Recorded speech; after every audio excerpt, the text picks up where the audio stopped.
Good day. Lecture number 12. The Animalized Veggie. Introduction.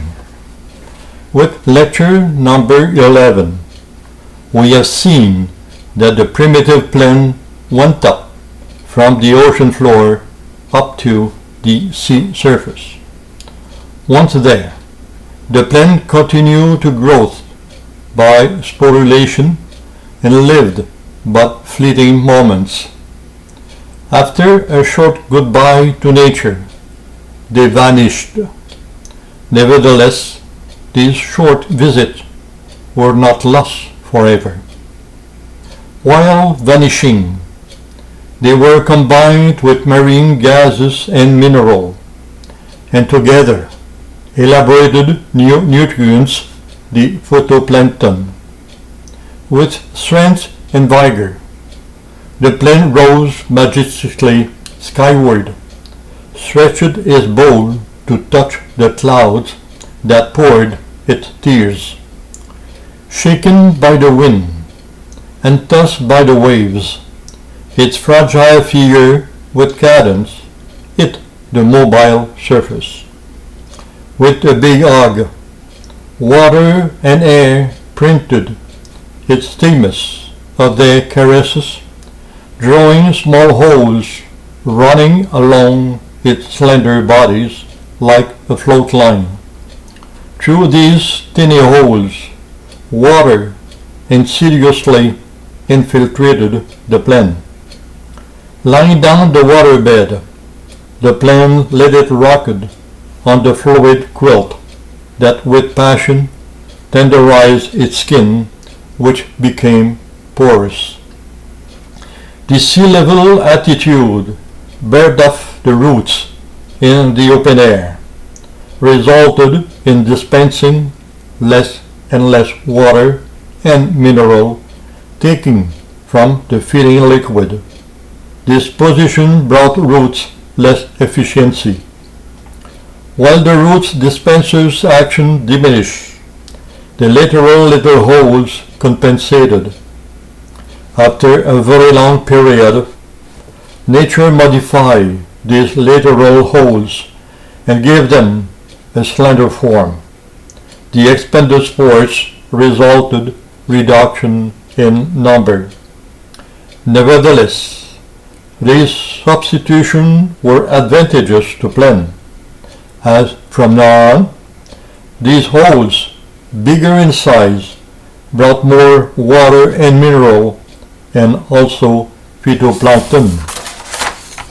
For some time, the plant remained still fed with photosynthesis product, while for other time with phytoplankton. The new autonomous and progressive feeding process led the photosynthesis useless and then ceased to function. The coming of phytoplankton, solid food, in the food chain forced the plant to elaborate a new eliminating process of solid waste. Then he developed a sketch of stomach. The duramen became useful. The medullary race network branched out in order that the waste of digestive activities was led toward it. Then the duramen was compelled to elaborate a waste elimination exit in the inferior parts. The well-developed spongy parenchyma became lungs, while the leaves, otioles, and stomachs regulated the in and out of gases, oxygen and carbonic gas. The xylem and phlegm network were transformed in arteries and veins and formed a new network to irrigate, to feed, and to maintain the body cells. The coming of these new organs brought a new source of life, the blood. Some stretched spores became gills to filter the oxygen in water. Now, constrained to find out its food by itself, it needed a locomotion process. The useless branches and leaves became rigid and robust, diminished in number, but got bigger, and then transformed their morphology. With the palisadic parenchyma complexity, they were modified in gills. The oleferous and aquiferous parenchyma became swim bladders. The atrophied roots, now rigid and solid, became a caudal gill. Afterwards, nature gave to new species muscle to activate its locomotive swimming members. Moreover, a new elective process of reproduction assured the survival of the species. With this primipara, the spores became eggs. The spore cases were transformed as small anterior alcove, like ovaries, situated on back and on each side of body, where the female stored her eggs. The male, for his part, allowed his sperm, his soft roe, into little cavities too, like testicles, and also located on back and on each side of body. Then, by her oviduct, the female laid her eggs down in a chosen spot, and the male, with his spermiduct, fertilized them by splashing his sperm over them. The first animal, a fish, elaborated a new mode of procreation that we may call an aquatic pollination. The sea currents took place of wind and waves to carry up the eggs and sperm in order to favor a fruitful fecundation.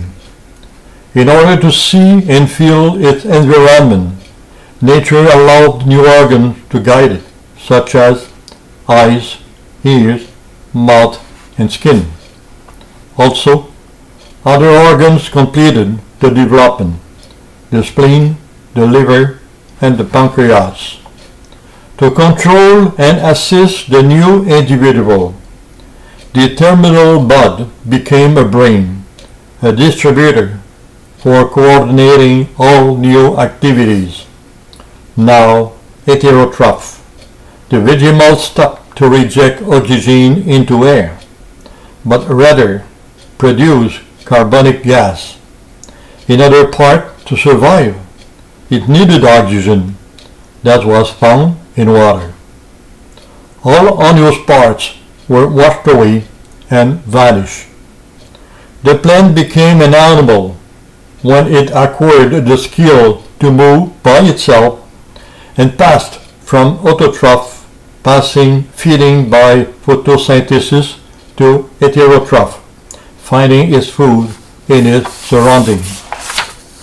After millions of years of improved modification, nature had transformed the vegetable's physiology, biology, and physiology onto an aquatic animal, assuring the posterity's survival and preparing the coming in a faraway future of man. And so, that's how the veggies became animalized, passing from vegetable to animal. Thank you. Amen.